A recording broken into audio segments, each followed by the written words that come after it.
Bismillahirrahmanirrahim. Assalamualaikum warahmatullahi wabarakatuh. Alhamdulillah. Wassalatu wassalamu ala rasulillahi wa ala alihi wa ashabihi wa mawala mabad. Anak-anakku yang dimuliakan oleh Allah Tabaraka wa Ta'ala, kita masuk di pembahasan ketiga, yakni pembatal-pembatal keimanan. Jadi ini lebih detail dari apa yang sudah kita bahas di pelajaran sebelumnya. Nah, dengan mempelajari pembahasan ini, ya kita harapkan kalian mengetahui pembatal keimanan. Kalian bisa membedakan di antara pembatal-pembatal keimanan itu. Karena pembatal keimanan itu banyak, ya. Kemudian menyebutkan contoh dari setiap jenis pembatal keimanan. Dan yang paling penting, kita bisa berhati-hati dari terjatuh dalam pembatal keimanan. Ya, di pelajaran yang keempat, ya, kita akan masuk di pembatal keimanan yang nomor 1, yaitu syirik besar. Ya, perlu dipahami bahwa kesyirikan itu adalah lawan daripada tauhid. Ya, maka kalau syiriknya adalah syirik besar, maka dia membatalkan tauhid, membatalkan keimanan. Kalau kesyirikannya adalah syirik asghar, kemarin apa? Mengurangi tauhid. Ya. Lalu apa pengertian syirik besar?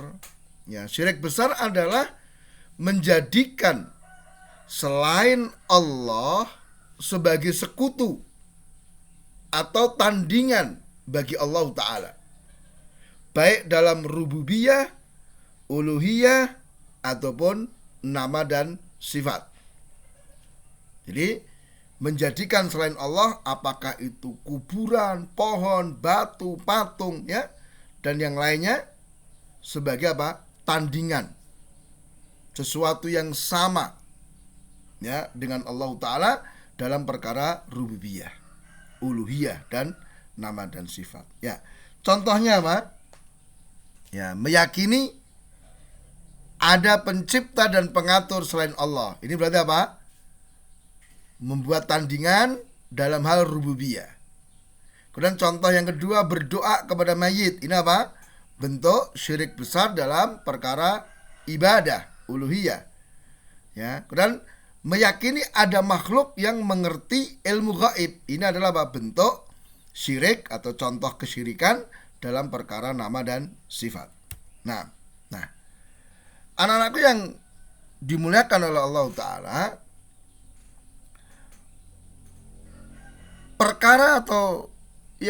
perkara syirik besar ini adalah perkara yang sangat berbahaya, perkara yang paling ditakutkan. Sehingga dakwah para nabi dan rasul itu dimulai dari sini, melarang dari perbuatan syirik, mengajak kepada tauhid. Karena ini bahaya banget. Ya, kita akan lihat ya beberapa pengaruh atau akibat dari perbuatan syirik besar. Yang pertama, syirik besar itu adalah kedzaliman yang paling besar. Ya, Allah sebutkan di surat Luqman ayat ke-13. Ya, nasihatnya Luqman, ya bunayya la tusyrik billah innasyirka ladzulmun azim.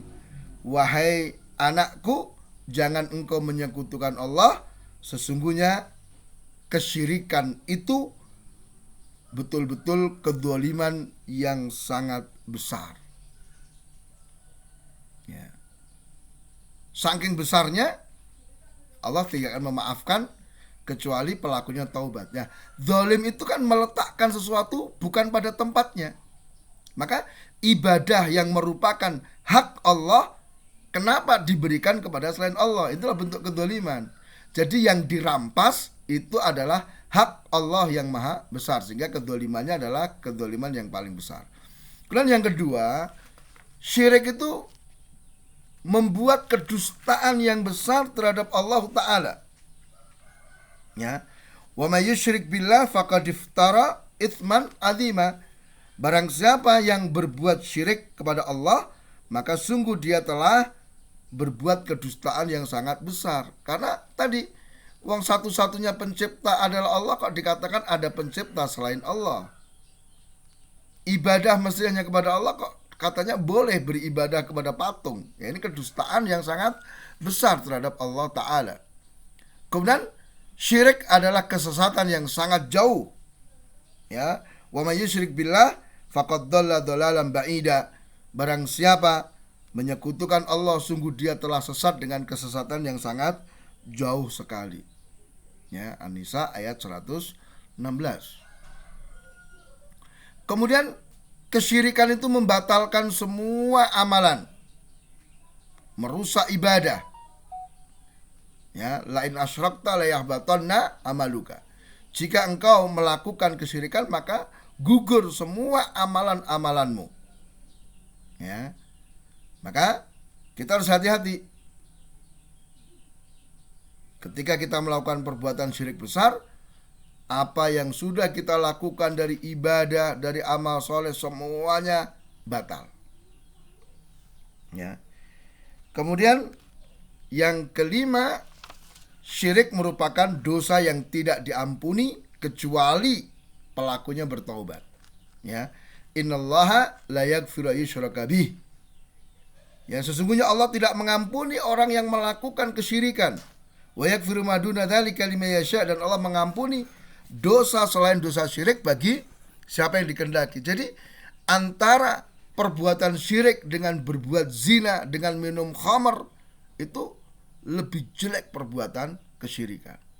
Cuman orang banyak yang tidak paham yang seperti ini. Lihat, ada pencuri mesti ditangkap, dipukuli ya kalau ketangkep. Ya, ada orang mabuk dicela. Tapi ada orang berbuat syirik, banyak orang diem saja.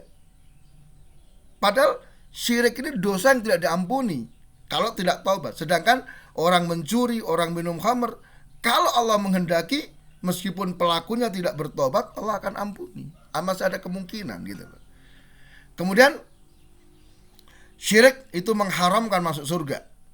Ya, innahu may yusyrik billah faqad haramallahu alaihi jannah wa ma'wahun nar.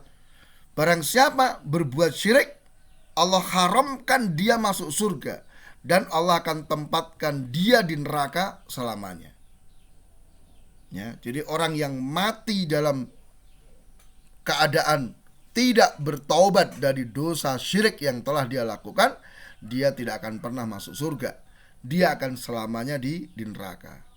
Maka mari kita harus banyak-banyak ya menjaga diri agar terbebas, selamat dari perbuatan syirik besar ini.